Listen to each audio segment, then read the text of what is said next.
अल्लाह अस्सलातु वस्सलामु अलैका या नबी अल्लाह अस्सलातु वस्सलामु अलैका या शफीअल मुज़निबीन व अला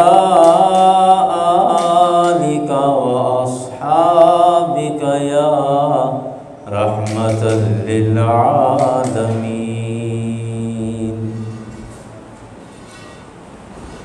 सैयदो सरवर मोहम्मद नूर जान,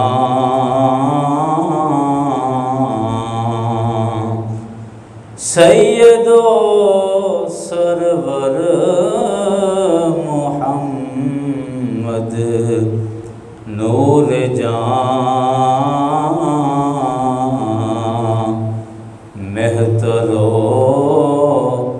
बेहतर शफीए मुजरिमान,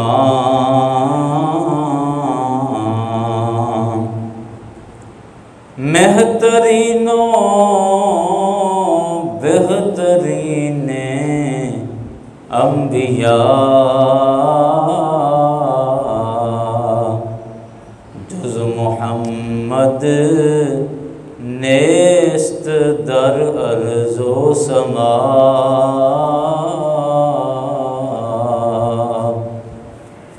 शाहबाज़े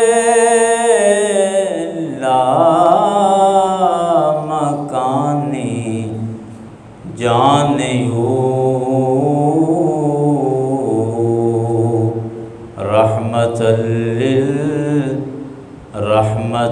लिल आलमीन दर्शानियो।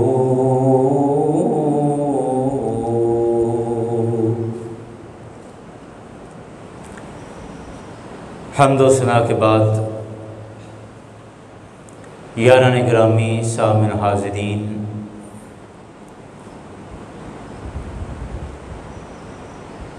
आज जुमातुल मुबारक है और रब्बे कायनात का रहा शुक्र है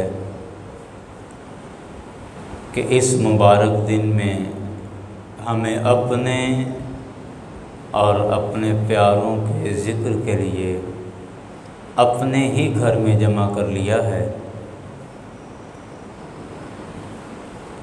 सरकार अलैहिस्सलाम के औसाफ, सरकार की खूबियों और मेरे करीम आका सल्लल्लाहु अलैहि वसल्लम की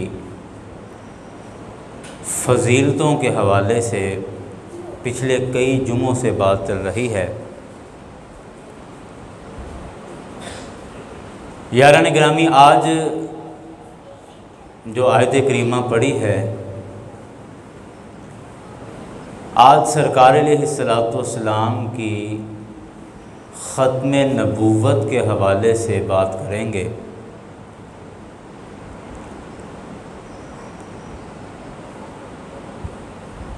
और इस ज़िमन में अगरचे बहुत कुछ लिखा जा चुका है, बड़ी तकरीरें इस पर हो चुकी हैं, लेकिन वो अरबी का मुहावरा है कि इज़ा तकर्ररल कलाम अला सम्अ रसख़ फ़िल क़ल्ब, कि जब कोई कलाम बार बार सुना जाता है तो वो दिल में रासिख और पुख्ता हो जाता है। यारान गिरामी, ख़त्म नबूवत हमारे ईमान का हिस्सा है। ख़त्म नबूवत से हमारा ईमान मुकम्मल होता है। सबसे पहले जो लफ्ज़ कुरान पाक में इस्तेमाल हुआ और अक्सर अहादीस के अंदर इस्तेमाल हुआ, कुरान पाक में आया कि मा कान मुहम्मदुन अबा अहदुम मिर रिजालिकुम अबा अहदिम मिर रिजालिकुम वलाकिर रसूलुल्लाहि व खातमन नबिय्यीन खातिमुल अंबिया खातिमुन नबिय्यीन। कुरान पाक के अंदर अहादीस के अंदर ये लफ्ज़ इस्तेमाल हुआ है। ख़ातिम का मतलब क्या है या ख़ातम का मतलब क्या है, ये दोनों एराब पढ़े गए हैं। इसको ख़ातिम भी पढ़ा जाता है और ख़ातम भी पढ़ा जाता है। अगर आप इसको ता के कसरा के साथ पढ़ते हैं, ख़ातिम पढ़ते हैं, तो ये अरबी ग्रामर में इसमें फ़ाइल बनेगा और इसका मतलब होगा मोहर लगाने वाला। ख़ातमा का मतलब होता है मोहर लगाना। कुरान पाक में पहले सिपारे में ही, पहले सिपारे के आप तीसरे सफ़े पर देखेंगे, उलाइका अला हुदम मिर रब्बिहिम वाले सफ़े पर, तो आपको अगली आयत नज़र आएगी, ख़ातमल्लाहु अला क़ुलूबिहिम व अला समइहिम व अला अबसारिहिम ग़िशावा। तो ख़ातमा का मतलब यहाँ भी आप तर्जमा कोई भी उठाकर देख लें तो मतलब है ख़ातमल्लाहु अला क़ुलूबिहिम, अल्लाह ने मोहर लगा दी उनके दिलों पर। ख़ातमा का मतलब होता है मोहर लगाना और ख़ातिम का मतलब बनेगा मोहर लगाने वाला, इसमें फ़ाइल से। और अगर हम ख़ातम पढ़ेंगे, ते के ऊपर ज़बर पढ़ेंगे यानी ता मफ्तूहा के साथ पढ़ेंगे, तो फिर ये इसमें आला बनेगा, आलम के वज़न पर, जहान के वज़न पर। तो इस एतबार से इसमें आला के साथ इसका मतलब होगा कि नबुव्वत को ख़त्म करने का या मोहर लगाने का ज़रिया, मोहर लगाने का आला, मोहर लगाने का हथियार, ये इसका मतलब बन जाएगा। अब बड़ी समझी समझाई सी बात है, आप भी सोचेंगे, गौर करेंगे तो बात आपके जहन में बैठ जाएगी कि किसी शय पर मोहर लगा देना, ख़ातमुल अंबिया या ख़ातमुन नबिय्यीन का हम मतलब समझ रहे हैं कि इसका मतलब क्या है। ख़ातम का मतलब मोहर लगाने वाला। तो जब किसी शय पर मोहर लगा दी जाए, कोई भी सरकारी लिफाफा है, आप उसके अंदर ख़त डालते हैं, कुछ चीज़ें डालते हैं, जो भी आपका सामान है आप उसके अंदर डाल के उसको बंद कर दिया जाता है, टेप लगा दी जाती है और उसके बाद आखिर में उसके ऊपर मोहर लगाई जाती है। और उस मोहर लगाने का मतलब ये होता है कि अब इस लिफाफे से ना कोई चीज़ निकाली जा सकती है और ना कोई चीज़ दाखिल की जा सकती है। मोहर का मतलब ये कि ये सिक्का बंद हो गया, ये मुकम्मल हो चुका है, अब इस पर मोहर लग चुकी है, अब इससे ना कुछ निकाला जाएगा और ना इसमें कुछ दाखिल किया जाएगा। ये मोहर लगाने का मतलब है। अल्लाह अकबर। तो अल्लाह ताला ने अपने हबीब अलैहिस्सलातु वस्सलाम के लिए ख़ातमुन नबिय्यीन इरशाद फरमाया है, आप ख़ातमुल अंबिया हैं, यानी अल्लाह ने नबूवत का जो सिलसिला हज़रत आदम अलैहिस्सलाम से शुरू किया था, वो सिलसिला चलता रहा। मुख्तलिफ़ ज़मानों में मुख्तलिफ़ अंबिया तशरीफ़ लाते रहे, लेकिन जब मेरे और आपके आका सल्लल्लाहु अलैहि वसल्लम तशरीफ़ लाए तो अल्लाह ने फरमाया ये ख़ातमुन नबिय्यीन हैं, यानी नबूवत के सिलसिले पर आकर मोहम्मद मुस्तफ़ा ने मोहर लगा दी है।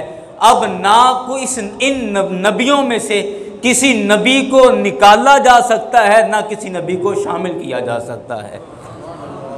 मुस्तफ़ा अलैहिस्सलाम ने इस पर आकर मोहर लगा दी है। ख़ातमुन नबिय्यीन, नबूवत पर मोहर लगाना। ख़त्म नबूवत का मतलब ये है कि नबूवत पर मोहर लगा देना कि अब इन कमो बेश 1,24,000 नबियों में से आप ना किसी नबी को निकाल सकते हैं और ना कोई नया नबी शामिल कर सकते हैं, दाखिल कर सकते हैं। ये है ख़त्म नबूवत का मतलब कि नबूवत पर, नबूवत के सिलसिले पर मुहर लगा दी। अच्छा, नबी करीम सल्लल्लाहु अलैहि वसल्लम ने कई मकामात पर इस बात की ख़ुद भी वजाहत फरमाई है। एक मौके पर सरकार अलैहिस्सलातु वस्सलाम ने इरशाद फरमाया, हज़रत अबू हुरैरा रज़ियल्लाहु अन्हु ने इस हदीस को रिवायत किया, मिशकातुल मसाबीह के अंदर यह हदीस पाक मौजूद है। नबी मुकर्रम सल्लल्लाहु अलैहि वसल्लम ने एक मौके पर बड़ी ख़ूबसूरत मिसाल देकर ये बात इरशाद फरमाई। सरकार ने फरमाया कि भी देखो, एक आदमी ने कोई महल तामीर करवाया, महल की बुनियादें खोदी गईं, हदीस का मफ़हूम है, बुनियादें खोद कर उसके ऊपर इमारत बनी, वो 1 मंज़िल 2 मंज़िल जितनी भी इमारत तामीर होना थी वो इमारत उस पर बन गई, वो सारा महल मुकम्मल हो गया। लेकिन उस महल की फ्रंट दीवार से, सामने की दीवार से एक ईंट अभी नहीं लगी थी, एक ईंट की जगह खाली रह गई, वो अभी वहाँ नहीं लगाई। ये मिसाल आप सोचें समझें। तो अब हर आने वाला जब महल को देखता है बड़ी तारीफ़ करता है, उसको अच्छा लगता है, लेकिन जो ही उस सुराख पर नज़र जाती है, दूर से नज़र पड़ जाती है, पूरी दीवार इतनी बड़ी देख रहा है और तवज्जो जा रही है कि ये यहाँ से एक ईंट खाली है, ये एक रखना रह गया है, ये एक कमी रह गई है। अब हर आदमी हैरत में मुब्तला होता है, हैरत में पड़ जाता है कि इतना बड़ा महल है लेकिन अभी नामुकम्मल है, इतना बड़ा महल लेकिन अभी नामुकम्मल है, ये सामने ईंट तो भी एक रह गई है या एक पत्थर अभी रह गया है। मेरे मुस्तफ़ा ने फरमाया कि अल्लाह ने आदम अलैहिस्सलाम से लेकर ईसा अलैहिस्सलाम तक नबूवत का महल तामीर करवाया, जिसमें एक रखना खाली था, और वो एक रखना जो खाली रह गया था अल्लाह ने मुझ मोहम्मद के ज़रिए उस रखने को मुकम्मल फरमाया है। मैं नबूवत के महल की आखिरी ईंट हूँ कि जो ईंट जो उस दीवार पर लग कर जिसने महल को मुकम्मल कर दिया है, यानी वो नबूवत का महल जो आदम अलैहिस्सलाम से शुरू हुआ था, उस महल की तकमील और मुकम्मल करने वाली ज़ात मोहम्मद मुस्तफ़ा की ज़ात है। अच्छा, अब यहाँ आप एक और चीज़ देखें। आप अभी घर तामीर कर रहे हैं, तकरीबन माशाल्लाह आप देखें किसी भी गली के अंदर जाएं, हर गली में कोई ना कोई मकान ज़रूर तामीर हो रहा है। आप देखें अपने गांव में, आप देख लीजिए, एक आदमी बड़ा खूबसूरत घर तामीर करता है, मिस्त्री ने बड़े अच्छे तरीके से डिज़ाइन बना के दीवारें बना दी, प्लस्तर कर दिया, पेंट शेंट हो गया, लाइटें लग गई, मुकम्मल फर्निश घर हो गया, मुकम्मल घर तैयार हो गया। अब उस मुकम्मल घर के तैयार होने के बाद अब घर के अफराद में से एक आदमी उठता है, वो 2-4 ईंटें उठा के या 200-400 ईंट उठा के उसी घर के हाल के अंदर या उसी घर के किसी कोने में ईंटें जोड़ के कहे कि नहीं ये एक मैंने थोड़ी सी इमारत और इसमें बनानी है, तो वो उस मकान के अंदर जो मुकम्मल तैयार हो चुका है, टाइल लग गई, पत्थर लग गया, पॉलिश हो गई, वायरिंग हो गई, पूरा घर मुकम्मल बन चुका है। अब उसमें घर के किसी फ़र्द को उसको ये मुसीबत पड़ी कि उसने कुछ ईंटें उठाकर वहाँ पर जोड़ दी और कहा कि चलो ये भी एक इजाफ़ा कर लो इस घर के अंदर।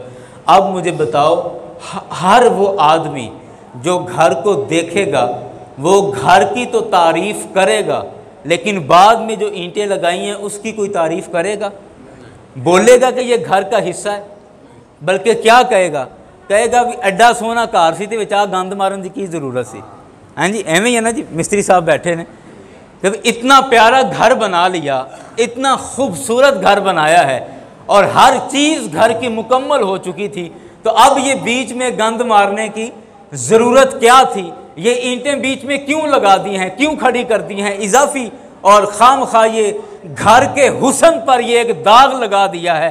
तो यारान गिरामी, अल्लाह ताला ने नबूवत का महल मेरे मुस्तफ़ा अलैहिस्सलाम की ज़ात पर आकर मुकम्मल कर दिया। नबूवत की पूरी इमारत, नबूवत का पूरा घर मुकम्मल तामीर हो चुका था, हर चीज़ मुकम्मल हो चुकी थी। अब अगर मेरे मुस्तफ़ा के बाद आकर कोई आदमी, लानती आदमी, ये दावा करता है कि मैं भी नबी हूं, मुझे भी नबूवत अता की गई है, तो समझ लो कि ये मुकम्मल घर तामीर करने के बाद वो इजाफी गंदी ईंटें हैं जिन्होंने घर पर एक दाग लगा दिया है। घर के हुस्न में इजाफा नहीं हुआ, बल्कि घर का हुस्न बर्बाद कर दिया है। आज इस जमाने के अंदर कादियानियत, मरज़इयत और मिर्जा गुलाम कादियानी और उसके चेले चमचे अगर आज हमारे सामने आकर कहें कि अल्लाह ने हमारे गुलाम कादियानी को भी नबी बनाया है, तो हमें बरमला कह देना चाहिए कि नबूवत का महल तो मेरे मुस्तफ़ा पर मुकम्मल हो गया था। ये इजाफी गंदी ईंटें कहाँ से आई हैं? इन गंदी ईंटों ने आकर नबूवत के महल को हुस्न नहीं बख्शा, बल्कि नबूवत के महल के हुस्न को मजीद दागदार कर दिया है, और इसने तो सारे महल का हुस्न ही खराब कर दिया है। तो अब सरकार के बाद आकर अगर कोई आदमी अपनी नबूवत का ऐलान करता है और अपने आप को दज्जाल किस्म का कोई आदमी नबी कहता है, तो समझ लो कि ये उस महल जो कि सरकार ने फरमाया कि आखिरी ईंट रह गई थी, वो अल्लाह ने मुझसे मुकम्मल की है। तो मैं वो आखिरी ईंट हूँ जिसने नबूवत का महल मुकम्मल कर दिया है। तो अब जब महल मुकम्मल हो गया, तो अब जो भी उसमें नई तामीर आएगी, नई बिल्डिंग बनेगी, वो सारी बदनुमा दाग है। वो सारी क्या है? बदनुमा दाग है, और वो महल का हुस्न ख़राब करती है। अच्छा, इसकी एक और बड़ी मज़ेदार मिसाल मेरे ज़हन में आई कि अल्लाह ताला ने इंसान को बनाया। मैं, आप, हम सब यहाँ बैठे हैं। अल्लाह ने जब इंसान को बनाया तो इसकी 2 आंखें बनाई, 2 हाथ बनाए, 2 बाजू बनाए, सर बना, 2 कान बने, 2 पैर, टांगें, एक पूरा इंसान बन गया। पूरा इंसान मुकम्मल हो गया। अब अगर कोई आदमी इस शक्ल इंसानी पर या इस खूबसूरत चेहरे पर कहे कि 2 आंखें थोड़ी हैं, मैं तीसरी एक यहाँ पर भी आंख लगा देता हूँ, तो मुझे बताओ, अब वो अपने तौर पे तो एक आंख मज़ीद बढ़ी और वो समझा कि अब ज़्यादा नज़र आएगा, पहले 2 थी अब 3 हो गई, तो लेकिन मुझे बताओ कि उस तीसरी आंख से इस इंसान का हुस्न बढ़ेगा या कम होगा? बोल रहे हैं। इसी तरह कोई बंदा कहे जी 2 बाजू थोड़े हैं, मुझे ज़्यादा काम करना पड़ता है, मैं तीसरा एक और बाजू कहीं से निकाल लेता हूँ, तो मुझे बताओ कि वो इंसान रहेगा? नहीं, वो तीसरा जो इजाफी लगा है तो उसकी कोई ज़रूरत नहीं, और वो इंसान के हुस्न पर दाग है, इंसान के हुस्न पर दाग है। तो सरकार अलैहिस्सलाम के बाद अगर कोई भी आदमी नबूवत का दावा करता है, तो वो नबी होना तो दूर की बात है, वो नबूवत पर भी बहुत बड़ा दाग है, नबूवत पर भी बोलने दाग है। अच्छा, अब आएँ ये मिसालें समझने के बाद और ख़त्म नबूवत का माना समझने के बाद, अब आए हम कुरान पाक से 1-2 मकामात पर देखते हैं कि अल्लाह ताला ने सरकार की ख़त्म नबूवत को किस तरह बयान फरमाया। बेटे मुझे पानी पिलाओ। अच्छा, अल्लाह ताला ने इरशाद फरमाया, ये बड़ी मशहूर आयत है, और जब भी हम किसी इसाले सवाब की महफ़िल में ख़त्म पाक पढ़ते हैं तो उस ख़त्म पाक में ये आयत ज़रूर पढ़ी जाती है, मा काना मुहम्मदुन अबा अहदिम मिर रिजालिकुम वलाकिन रसूलुल्लाहि व खातमन नबिय्यीन व कानल्लाहु बिकुल्लि शैइन अलीमा। ये हर ख़त्म में ये आयत मुबारका पढ़ी जाती है, और मैं कहता हूँ ये इसाले सवाब की महाफिल और ये ख़त्म पाक जो है, जो हम मैयत के इसाले सवाब के लिए पढ़ते हैं, ये ख़त्म पाक भी दर हकीकत ख़त्म नबूवत का ऐलान करता है। ख़त्म नबूवत का ऐलान करता है कि इसमें बरमला सैकड़ों लोगों के सामने पढ़ा जाता है कि मा काना मुहम्मदुन अबा अहदिम मिर रिजालिकुम वलाकिन रसूल अल्लाह व ख़ातमन नबिय्यीन। तर्जमा इसका ये है, मा काना मुहम्मदुन अबा अहदिम मिर रिजालिकुम, कि मोहम्मद सल्लल्लाहु अलैहि वसल्लम तुम मर्दों में से किसी के बाप नहीं हैं, वलाकिन रसूल अल्लाह व ख़ातमन नबिय्यीन, और लेकिन वो अल्लाह के रसूल हैं और ख़ातमुन नबिय्यीन हैं। वकान अल्लाहु बिकुल्लि शैइन अलीमा, और अल्लाह हर चीज़ को बहुत ज़्यादा जानता है। एक दूसरे मकाम पर बड़ी समझी समझाई बात है और बड़ी अक्ल में बैठने वाली बात है। अल्लाह तबारक व तआला ने पहले सिपारे के अंदर, और दिलचस्पी देखिए कि ये वाली आयतें भी ख़त्म पाक में पढ़ी जाती हैं, ये आयत भी ख़त्म पाक में पढ़ी जाती है। कौन सी? आप जब पढ़ते हैं ख़त्म पाक, कहते हैं अलिफ लाम मीम ज़ालिकल किताबु ला रैब फ़ीह हुदल लिल मुत्तक़ीन अल्लज़ीना युमिनूना बिल ग़ैबि व युक़ीमूनस सलाता व मिम्मा रज़क़नाहुम युनफ़िक़ून। इसके बाद क्या पढ़ते हैं? वल्लज़ीना युमिनूना बिल ग़ैबि वल्लज़ीना युमिनूना बिमा उन्ज़िला इलैका व मा उन्ज़िला मिन क़ब्लिक व बिल आखिरति हुम यूक़िनून। अब तर्जमा क्या है इसका? तर्जमा सुने। फरमाया कि असल में ये हुदल लिल मुत्तक़ीन की वजाहत है कि ये किताब जिसमें किसी तरह का कोई शक नहीं, ज़ालिकल किताबु ला रैब फ़ीह हुदल लिल मुत्तक़ीन, ये तक़वा इख्तियार करने वालों के लिए हिदायत है। आगे फरमाया तक़वे वाले कौन हैं? अल्लज़ीना युमिनूना बिल ग़ैब, वो लोग जो गैब पर ईमान लाते हैं, व युक़ीमूनस सलाह, वो लोग जो नमाज कायम करते हैं, व मिम्मा रज़क़नाहुम युनफ़िक़ून, और हमारे दिए हुए रिज़्क़ में से खर्च करते हैं। तीन ये निशानियाँ बयान कर दी। इसके बाद वल्लज़ीना, और ये वही लोग हैं, वल्लज़ीना युमिनूना बिमा उन्ज़िला इलैका, कि ए मेरे प्यारे जो हमने आप पर नाज़िल किया उस पर ईमान लेकर आते हैं। सुने जाइएगा कि ए मेरे प्यारे युमिनूना बिमा उन्ज़िला इलैका, ए मेरे प्यारे जो आप पर नाजिल हुआ, मतलब कुरान पाक जो आप पर नाजिल हुआ उस पर ये ईमान लाते हैं।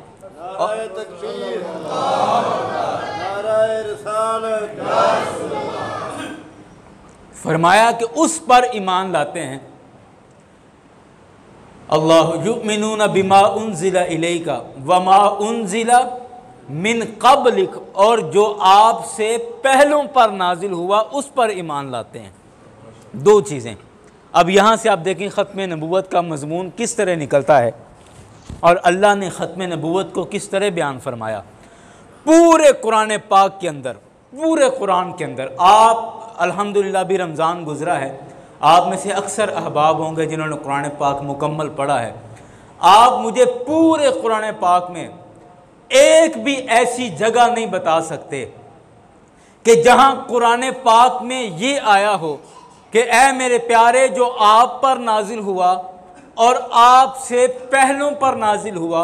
यहाँ तक तो हर जगह पर लिखा हुआ है कुरान में, लेकिन तीसरी बात कहीं ये लिखा नहीं हुआ कि वमा उन्ज़िला मिन बादिक, कि ए मेरे प्यारे आपसे बाद वालों पर जो नाजिल होगा उस पर भी ईमान लाते हैं। ये कहीं नहीं लिखा हुआ। जिस जगह पर भी आया है दो ही बातें आई हैं कि ए मेरे प्यारे जो आप पर नाजिल हुआ और आपसे पहलों पर नाजिल हुआ। ए मेरे प्यारे आप आए हैं या आपसे पहले आए थे, या पहले सिपारे के अंदर एक जगह पर यह भी आता है कि ए मेरे प्यारे हबीब आपकी कौम है और आपसे पहले कौमें गुजरी हैं। किसी जगह पर भी एक दफा भी पूरे कुरान के अंदर ये नहीं आया कि ए मेरे प्यारे आप पर, आपसे पहलों पर और आपसे बाद वालों पर ये क्यों नहीं आया, वजह क्या है? यारान गिरामी, मैं बड़ी वजाहत के साथ ये बात अर्ज़ करना चाहता हूँ कि कुरान पाक के अंदर हमेशा यही आया कि आप पर और आपके पहलों पर, आप पर और आपके, बोलने आप पर और आपके पहलों पर। जहां उम्मत का जिक्र आया कुरान पाक के अंदर, वहां भी कहा गया कि आपकी उम्मत पर और आपसे पहली उम्मतों पर। जहां भी रसूलों की बात आई तो कहा आप पर और आपसे पहले रसूलों पर, आपसे पहले नबियों पर। जहां किताब की बात आई तो कहा गया आप पर नाजिल होने वाली, कुरान पाक पर और इससे पहली किताबों पर। कभी भी ये नहीं कहा कि इसके बाद वाली किताब पर, या आपसे बाद वाले रसूल पर, या आपसे बाद वाली कौम पर, या बाद वाली किताब पर। कहीं ऐसा मजमून बयान नहीं हुआ। वजह क्या थी? वजह ये थी कि जब अल्लाह ताला ने सबसे पहले हज़रत आदम अलैहिस्सलाम पर सहीफ़े नाजिल फरमाए तो वो सहीफ़े उस ज़माने के लिए काफ़ी थे, उस ज़माने के लिए काफ़ी थे, उस ज़माने में वो इस्तेमाल हुए। लेकिन जो ही वो ज़माना गुज़रा, नया ज़माना आया, तो अल्लाह ताला ने नबी भी नया भेजा और उसको सहीफ़े भी नए देकर भेजे। क्यों? क्योंकि वो नबी, उस नबी की अज़मत, शान, मकाम, मर्तबा उस ज़माने के लिए, या उस नबी की तालीम उस ज़माने के लिए काफ़ी थी, मुकम्मल थी। लेकिन अगले ज़माने के लिए नए नबी की ज़रूरत थी। तो ठीक हो गया। अब उसके बाद चलते जाएं, मैं बात मुख्तसर करूं कि चलते जाएं, आप हज़रत इब्राहीम अलैहिस्सलाम के ज़माने में आ जाएं, हज़रत इसहाक़ अलैहिस्सलाम का ज़माना, इस्माईल अलैहिस्सलाम का ज़माना, फिर हज़रत याकूब अलैहिस्सलाम का ज़माना, हज़रत यूसुफ़ अलैहिस्सलाम का ज़माना। आप चलते चलते आ जाएं, हज़रत मूसा अलैहिस्सलाम पर तौरात नाजिल हुई, लेकिन वो तौरात उस ज़माने के लिए काफ़ी थी, उस ज़माने के लिए काफ़ी थी। इस वजह से जैसे ही वो ज़माना गुज़रा तो फिर नबी भी नया आया और किताब भी नहीं आई। उसके बाद हज़रत दाऊद अलैहिस्सलाम का ज़माना आया, हज़रत दाऊद अलैहिस्सलाम को नबूवत मिली, तो साथ अल्लाह ने हज़रत दाऊद अलैहिस्सलाम को ज़बूर अता फरमाई और वो उनके ज़माने में चलती रही। लेकिन जब ज़माना बदला, ज़माने के तकाज़े बदले, ज़माने की ज़रूरतें बदली, तो नए नबी की भी ज़रूरत पेश आई और नए किताब की भी ज़रूरत पेश आई। अल्लाह ताला ने हज़रत ईसा अलैहिस्सलाम को भेजा, हज़रत ईसा अलैहिस्सलाम को फिर इंजील देकर भेजा। फिर एक ज़माने तक वो नबी अपनी नबूवत भी चलाते रहे और उस नबी की किताब भी चलती रही। फिर ज़माना बदला तो उसके बाद मेरे और आपके आका हज़रत मोहम्मद मुस्तफ़ा सल्लल्लाहु अलैहि वसल्लम तशरीफ़ लाए। मेरे मुस्तफ़ा जब तशरीफ़ लाए तो मेरे मुस्तफ़ा पर अल्लाह ने कुरान नाजिल फरमाया और कुरान 23 साल के अरसे में आया। लेकिन अल्लाह ने कुरान को क़यामत तक के लिए बनाकर भेजा और मेरे मुस्तफ़ा को क़यामत तक के लिए नबी बनाकर भेजा। अब इस कुरान के बाद ना और किसी किताब की ज़रूरत थी, ना इस नबी के बाद और किसी नबी की ज़रूरत थी।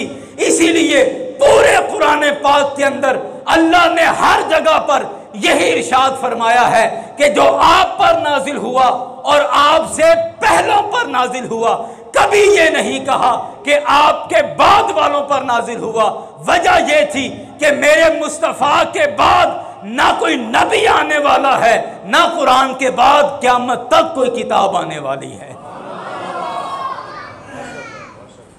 अब इत्तेफाक देखिए कि ये आयत भी हम ख़त्म पाक में, हर ख़त्म शरीफ में बोलो पढ़ते हैं, तो हम ख़त्म नबूवत का ख़त्म शरीफ के अंदर बार बार ऐलान कर रहे होते हैं कि अल्लाह ने मेरे मुस्तफ़ा को ख़त्म नबूवत का ताज पहनाया है। अल्लाह अकबर, अल्लाह अकबर। यारान गिरामी, अल्लाह ताला के हबीब सल्लल्लाहु अलैहि वसल्लम को अल्लाह तबारक व तआला ने आखिरी नबी बनाया और मेरी डायरी में आज भी वो मेरे पास महफूज है। तकरीबन कोई 8-9 साल पहले की बात है। हमारे एक उस्ताद साहब ने ये हमें एक हदफ दिया था, एक चैलेंज दिया था या टारगेट दिया था तमाम तलबा को कि ख़त्म नबूवत पर आप मवाद इकट्ठा करें और जहाँ तक आपसे हो सकता है आप अहादीस और कुरान पाक की आयतें और उसके बाद जो भी सहाबा इकराम के जो आसार थे, ताबईन के जो आसार थे, वो सारे जमा करें। तो वो हम सब दोस्तों ने आपस में तकसीम कर लिया कि जी आप सहाबा इकराम के अक़वाल जमा करें, आप जो है वो ताबईन के अक़वाल जमा करें। किसी ने ज़िम्मे ले लिया कि मैं अहादीस जमा करूँगा। मैंने उस दौर में अपने ज़िम्मे लिया था कि मैं कुरान पाक से आयतें निकालूँगा, क्योंकि अल्हम्दुलिल्लाह ये कुछ अल्लाह का मुझ पर ये एहसान है, फ़ज़ल है कि मैं शुरू दिन से ही कुरान पाक की तिलावत और कुरान पाक का मुताला, इसका एक कुदरती तौर पर ही एक दिल में शौक़ है और मैं अल्हम्दुलिल्लाह सबसे ज़्यादा कुरान पाक की तिलावत और कुरान पाक का मुताला करना पसंद करता हूँ। अच्छा, कुरान पाक से आयतें निकालने का मैंने अपने ज़िम्मे ये काम ले लिया और कुछ रिसाले, कुछ अखबारात और कुछ इस पर नेट पे सर्च करके, कुछ किताबों में से देखकर, यानी जो जहाँ से मुख्तलिफ़ लाइब्रेरियों में जाकर जहाँ से मैं मवाद जमा कर सकता था। सिंध यूनिवर्सिटी जाम शोरों में अल्लामा आई काजी लाइब्रेरी, बहुत बड़ी लाइब्रेरी है, वहाँ भी मैं गया और वहाँ से भी काफ़ी सारा मवाद उनके कंप्यूटर से भी निकाला और वहाँ किताबों से भी निकाला। और उस ज़माने में अल्हम्दुलिल्लाह मैं आज ये बात फ़ख्र से कह रहा हूँ और बड़ी खुशी से कह रहा हूँ कि अल्लाह के फजल व करम से 100 कुरान पाक से आयतें मैंने ऐसी निकाल ली और वो अपनी डायरी में लिख कर उस्ताद साहब को पेश की, जिसमें अल्लाह ताला ने ख़त्म नबूवत का जिक्र फरमाया है। यानी आप दूसरे लफ्ज़ों में यूँ कह सकते हैं कि ख़त्म नबूवत, मेरे मुस्तफ़ा का आखिरी नबी होना, ये कुरान पाक की 100 आयतों से साबित होता है। कुरान पाक की 100 आयतों से ये साबित होता है कि अल्लाह ने मुस्तफ़ा अलैहिस्सलाम को आखिरी नबी बनाकर भेजा है। और जहाँ भी इस तरह का मजमून आता है कि आप पर और आपसे पहलों पर, हर वो आयत ख़त्म नबूवत की दलील बनेगी। और हमारे उस्ताद साहब इस इस्तिदलाल से बहुत खुश हुए और मुझे उन्होंने बड़ी दुआएं दी, बड़ा प्यार किया कि ये आपने इस्तिदलाल जो किया है कि आप पर और आपसे पहलों पर और बाद का जिक्र नहीं है, तो ये भी ख़त्म नबूवत की दलील है। तो इस इस्तिदलाल पर उस्ताद साहब ने बड़ी अल्हम्दुलिल्लाह इस फ़कीर को दुआएं दी और बड़ा प्यार किया कि अल्लाह ने 100 मकामात पर, मुमकिन है इससे ज़्यादा भी हों, लेकिन जहाँ तक मेरी मालूमात है या जहाँ तक मैं तलाश कर सका, अल्हम्दुलिल्लाह कुरान पाक में 100 मकामात पर मेरे मुस्तफ़ा की नबूवत को ख़त्म नबूवत बयान फरमाया है। अल्लाह अकबर। यारान गिरामी, आका अलैहिस्सलातु वस्सलाम की 20 अहादीस हैं। आका अलैहिस्सलातु वस्सलाम ने इरशाद फरमाया एक मकाम पर, फरमाया कि आना ख़ातमुन नबिय्यीन वला फ़ख़रा, कि मैं ख़ातमुन नबिय्यीन हूँ, तमाम नबियों में से आखिरी नबी हूँ, लेकिन मुझे इस बात पर कोई फ़ख्र नहीं है। तो इस हदीस में सरकार ने अपनी ख़त्म नबूवत का ख़ुद ऐलान फरमाया है। इसी तरह एक और हदीस में सरकार ने इरशाद फरमाया, आना ख़ातमुन नबिय्यीन वला नबिय्य बादी, फरमाया कि मैं ख़ातमुन नबिय्यीन हूँ वला नबिय्य बादी, और मेरे बाद कोई नबी नहीं आने वाला है, मेरे बाद कोई नबी नहीं आने वाला। ये वो हदीसें हैं कि जिनमें सरकार ने अपनी ख़त्म नबूवत का ख़ुद ऐलान फरमाया है, ख़ुद कहा कि मैं आखिरी नबी हूँ। इसी तरह एक और मकाम पर नबी मुकर्रम सल्लल्लाहु अलैहि वसल्लम ने इरशाद फरमाया, आना सदक़तु मौदा अल बिनते व अना ख़ातमुन नबिय्यीन। इस हदीस में भी ख़ातमुन नबिय्यीन का ज़िक्र आया और ये वही हदीस है जिसका मफ़हूम मैं पहले अर्ज़ कर चुका हूँ। सरकार ने फरमाया कि मैं उस अमारत की दीवार को मुकम्मल करने वाला हूँ और अल्लाह ने मेरे सर पर ख़त्म नबूवत का ताज सजाया है। इसी तरह इससे मिलती जुलती और कई अहादीस हैं जिनमें नबी मुकर्रम सल्लल्लाहु अलैहि वसल्लम ने अपनी ख़त्म नबूवत का ऐलान फरमाया। ये सारी बात मैं इस वजह से अर्ज़ कर रहा हूँ कि यारान ग्रामी, आज के दौर में, आज के ज़माने में कादियानियत, मिर्ज़ाइयत इस कदर घुन की तरह मुसलमानों को चिपट चुकी है, लग चुकी है कि जो हमें आहिस्ता आहिस्ता अंदर से खोखला करती जा रही है। और ये बातें आप शायद समझेंगे कि भी कहीं होता होगा ऐसा, ये कहीं नहीं होता, हमारे गांव के अंदर भी हो रहा है, हमारे इलाकों में भी ये बातें हो रही हैं। और हमें बेदार होना है, जागना है, और हमें इसका सद्देबाब करना है कि हमें ख़त्म नबूवत पर ख़ुद भी और अपने बच्चों को भी पाबंद करना है, उनको सिखाना है कि ख़त्म नबूवत क्या है। आज हमारी स्कूल की किताबों से लफ्ज़ ख़ातमुन नबिय्यीन निकाल दिया जाता है, और कहीं पार्लियामेंट के अंदर हमारा जो कौमी इदारा है, जहाँ पूरे मुल्क के कौमी हमारे मुंतखब नुमाइंदे बैठते हैं, पार्लियामेंट के हलफनामे से कभी ये ख़त्म नबूवत के लफ्ज़ निकाल दिए जाते हैं, कभी किसी तरीके से और कभी किसी तरीके से ख़त्म नबूवत पर हमला किया जाता है। और जब मुसलमान इस पर बेदार होते हैं, शोर करते हैं, इस पर आवाज़ उठाते हैं, और फिर कहा जाता है कि नहीं ये गलती से हो गया था, या कहा जाता है कि नहीं ये किसी ने ऐसे कर दिया, नहीं इसका कोई इरादा नहीं था, ये गैर इरादी तौर पर हो गया। मुझे ईमानदारी से बताएं कि आप किसकी आंखों में धूल झोंक रहे हैं? क्या बार बार गलती ख़त्म नबूवत के मौके पर आती है? आप हर दफ़ा ख़त्म नबूवत पर आकर गलती क्यों करते हैं?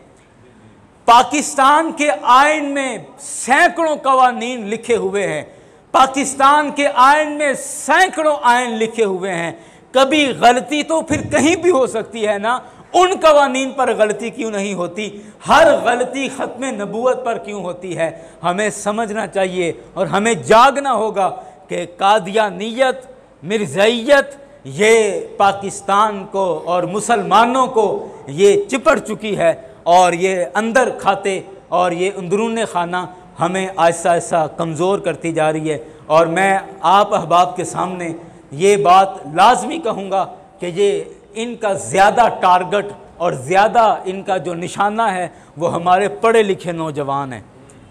वो नौजवान जो कॉलेज की ज़िंदगी गुजार के, यूनिवर्सिटी का कैरियर गुजार के अब आगे नौकरियों की तलाश में होते हैं, उन लोगों को, उन लड़कों को, नौजवान दोस्तों को ये कादियानी कैच करते हैं, और किस तरह नौकरियों का बहाना देकर, कभी जर्मनी के वीज़े का लालच देकर, कभी जनाब यूरोप का वीज़ा, कभी आपको कुवैत के वीज़े, और न जाने कौन कौन से मुल्कों के वीज़े, और बड़ी बड़ी नौकरियां, गाड़ियां, और फिर उसमें बड़े बड़े आला ओहदों पर बैठी लड़कियों से शादी की ऑफ़रें, इस तरह करके ये हमारे नौजवानों को बहकाते हैं, और फिर उनको बड़ी नौकरियों पर बिठाकर और फिर उनसे कादियानियत का काम लेते हैं, फिर उनसे मिर्ज़ाइयत का काम लेते हैं। यारान गिरामी, हमें नौकरी के बदले कभी ईमान का सौदा नहीं करना है।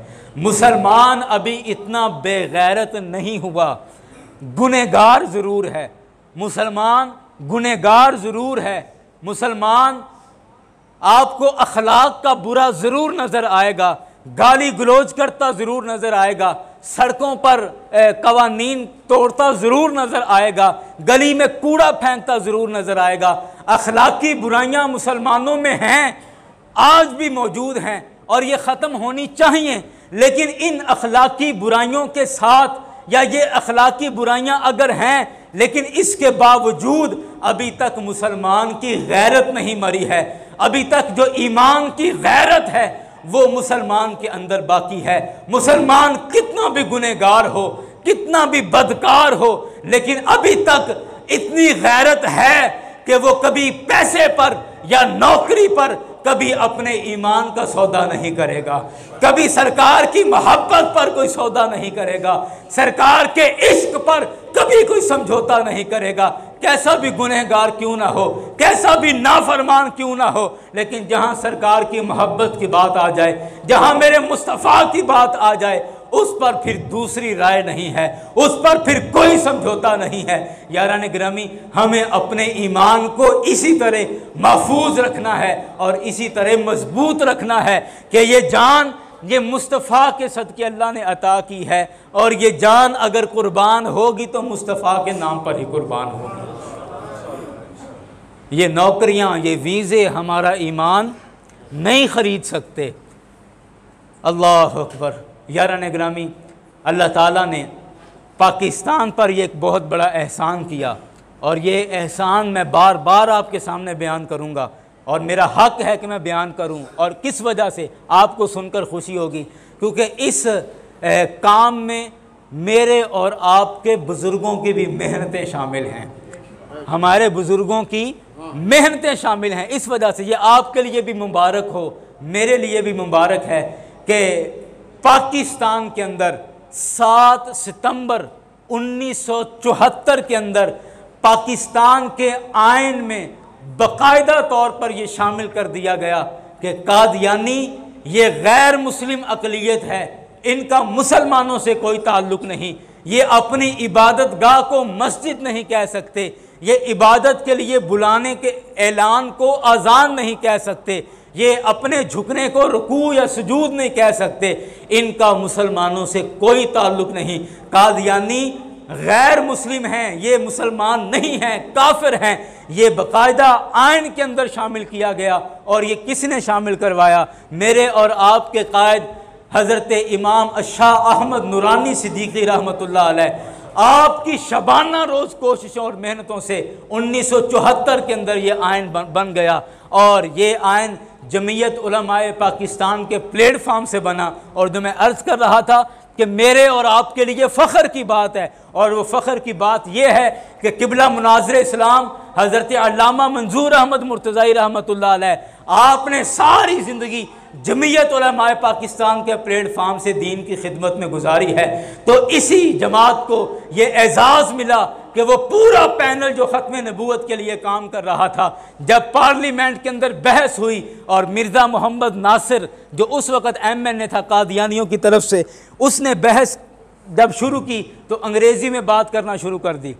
अब ये बड़ी दिलचस्प बात है, अंग्रेज़ी में पार्लियामेंट के अंदर बहस कर दिया। भुट्टो साहब भी ज़ाहिर बात है बड़ी पढ़ी लिखी शख्सियत थे, अब वो भी इस हैरत में थे कि अब मिर्ज़ा मोहम्मद नासिर ने अंग्रेज़ी में बात शुरू कर दी है। अब इन उलमा में से जो उलमा इलेक्ट होकर आए हैं, इन उलमा में से कौन मौलवी साहब इसको जवाब देगा? कौन उठ के इस मिर्ज़ा नासिर से बहस करेंगे अंग्रेज़ी ज़ुबान के अंदर? उस वक़्त सारे बड़े बड़े उलमा जो मुख्तलिफ जमातों के थे वो सारे एक दूसरे का मुंह देख रहे थे, भाई अब कौन उठे और कौन बात करे। वहाँ उठा था तो इमाम नूरानी उठा था, इमाम शाह अहमद नूरानी सिद्दीकी रहमतुल्लाह अलैह ने जब बरतानवी इंग्लिश के अंदर उससे बात की, और कभी उसमें अमेरिकन इंग्लिश का टच देते थे, कभी बरतानवी अंग्रेज़ी में बात करते थे, तो उस मौके पर न सिर्फ अंग्रेज़ी में मिर्ज़ा नासिर से बहस की, बल्कि भुट्टो साहब के सामने साबित किया कि ये मिर्ज़ा नासिर, ये मरज़इयत, ये सारी की सारी इस्लाम से खारिज है और इनका इस्लाम से कोई ताल्लुक़ नहीं। पूरी पूरी मिल्लत देख रही थी, पूरा पाकिस्तान देख रहा था कि आज इन तमाम मजहबी रहनुमाओं से ये अकेला शेर उठकर पूरी कौमी असम्बली के अंदर मुस्तफ़ा की इज्जत, नामूस और मुस्तफ़ा की खत्म नबूवत के लिए एक ही शेर धार रहा है, और वो मेरा और आपका कायद इमाम नूरानी है। यारान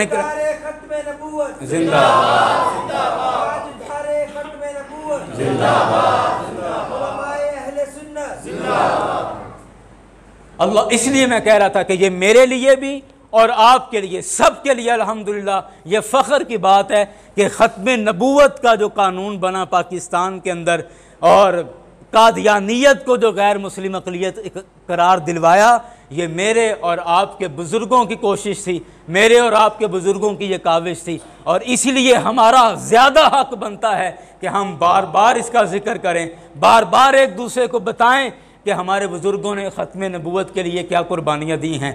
आखिर में हमारा वक्त भी खैर हो चुका, आखिर में मैं एक शेर पढ़ूँगा, और ये शेर सिर्फ़ सुर लगाने या कोई मतलब ज़ौक़ शौक़ के लिए सिर्फ नहीं, बल्कि ये हम सब की तरफ से ये एक ऐलान होगा कि हम यक ज़ुबान होकर एक ज़ुबान से ये एक आवाज़ के साथ हम अल्लाह के घर में बैठकर आज ऐलान कर रहे हैं कि या रसूल अल्लाह, अल्लाह के घर में बैठकर हम आपकी खत्म नबूवत का ऐलान कर रहे हैं, इकरार कर रहे हैं और बार बार इसको पढ़ रहे हैं। या रसूल अल्लाह, आप गवाह रहना, क़यामत वाले दिन हमें अपने गुलामों में और अपने महबूबों में इस वजह से भी शामिल रखना कि आज के दिन हमने मिलकर एक ज़ुबान से आपकी ख़त्म नबूवत का इकरार किया है। और आपने ये शेर मेरे साथ मिलकर पढ़ना है, बड़ा आसान सा, कि इस नीयत से कि मैं सरकार को अपने अकीदे पर गवाह बना रहा हूँ, सरकार को अपने अकीदे पर गवाह बना रहा हूँ। शायर कहता है, फरमा गए हैं ख़त में नबूवत के ताजदार, फरमा गए हैं ख़त में नबूवत के ताजदार,